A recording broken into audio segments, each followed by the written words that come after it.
I have only just touched the surface with Nigate Tale, but I am already liking this game a whole lot, and I think I have played enough to put some words out there about this very cute action roguelite game. If you aren't aware, then Nigate Tale actually released into early access on Steam today. I will drop the link below in the description so you can check it out for yourself. If you are enjoying the content on this channel, then please consider subscribing, and also remember to let me know what you think about this game. The genre of Nigate Tale will actually be pretty familiar to people who have played games like Dead Cells, and to me it is the most fun I've had in this area since playing Skull the Hero Slayer last year. You will be working your way through procedurally generated levels, although they do have a lot of patterns and enemies that repeat, and clear them to gain some kind of treasure or upgrade and move on to the next area. There are a number of boss fights, which are pretty freaking hard at first, and upon dying you will lose some of your run specific blessings,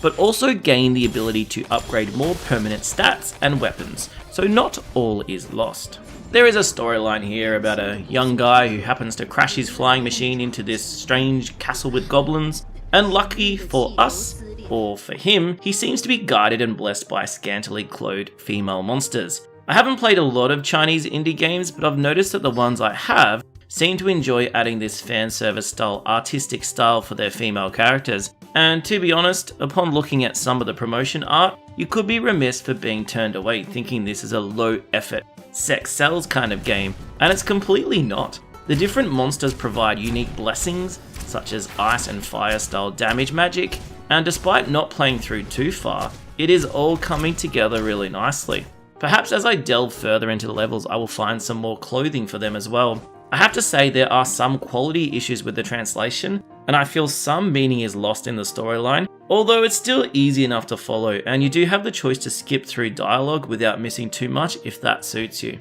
A game like Nigate Tale lives and dies upon its fighting mechanics and controls, and I have to say they have aced it here. Movement, rolling, and utilising the ranged and melee attacks are all really smooth, and I had no issues using a PS4 controller for this. Not sure how this translates with a keyboard setup, as the roll ability and getting out of the way of endless attacks and projectiles is pretty important. I've had no issues in terms of dodging, attacking, throwing in lots of ranged attacks as well in any way that I can. The different blessings that you receive along your run will definitely dictate the style of play, and whilst I really enjoyed putting extra bonuses into my ranged attack, finding perks like bouncing arrows, I'm sure there will be many builds and styles which will be really beneficial in making your run go as smoothly as possible. I'm looking forward to learning more about the customization and the different ways that you can tweak these blessings as you play through. The art style is really cute, and the music is enjoyable, and whilst none of the aesthetics here are spectacular, besides perhaps the fatality abilities which look kinda kick-ass,